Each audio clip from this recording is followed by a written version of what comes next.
છોટાઉદેપુર જિલ્લામાં બોર્ડ પરીક્ષા દરમિયાન વિદ્યાર્થિનીઓની હાલત ચિંતાજનક બની છે। પરીક્ષા આપવા જતી વિદ્યાર્થિનીઓને એસટી બસોમાં ભારે ભીડ વચ્ચે મુસાફરી કરવી પડી રહી છે। સુરક્ષા અને સુવિધાના અભાવે વિદ્યાર્થીઓ અને વાલીઓમાં રોષ જોવા મળી રહ્યો છે।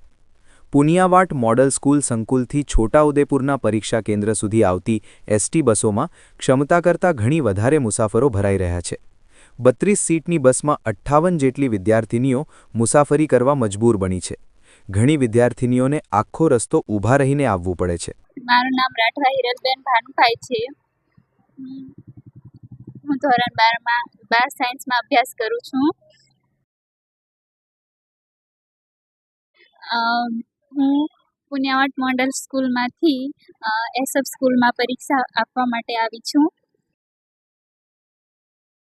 હું બસમાં આવી હતી, ઊભા આવી હતી, કેમ કે બસ નાની હતી। અમને બસ મોટી આપે અને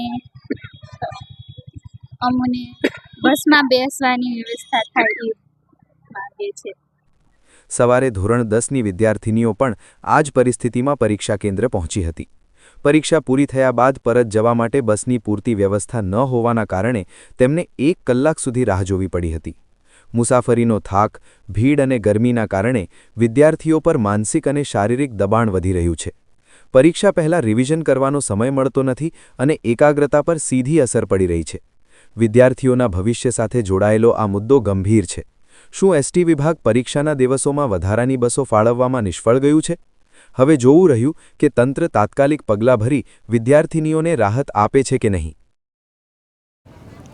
મારું નામ રાઠવા અદિતિબેન કૃષ્ણકાંતભાઈ છે। અમે સવારના 9 વાગ્યાથી અહીંયા આવી ગયા છે। અમે પેપર આપીને આવી ગયા, પણ અત્યાર સુધી બસ નહીં આવી।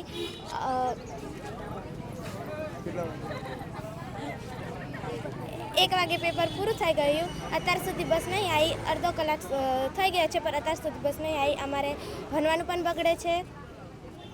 રાઠવા જાગૃતિબેન કરણસિંહ છે। અમે ધોરણ 10ની એસએસસી એક્ઝામ આપવા માટે સવારના 8:30-9 વાગે અહીંયા આવ્યા હતા। અમારું પેપર 1 વાગે પૂરું થયું હતું, ત્યારબાદ અમે અહીંયા આવ્યા હતા, પરંતુ હજુ અડધો કલાક થઈ ગયો છે, પરંતુ બસ આવી નથી। અમારું ભણવાનું પણ બગડે છે અને અમે જમવાનો પણ સમય થઈ ગયો છે।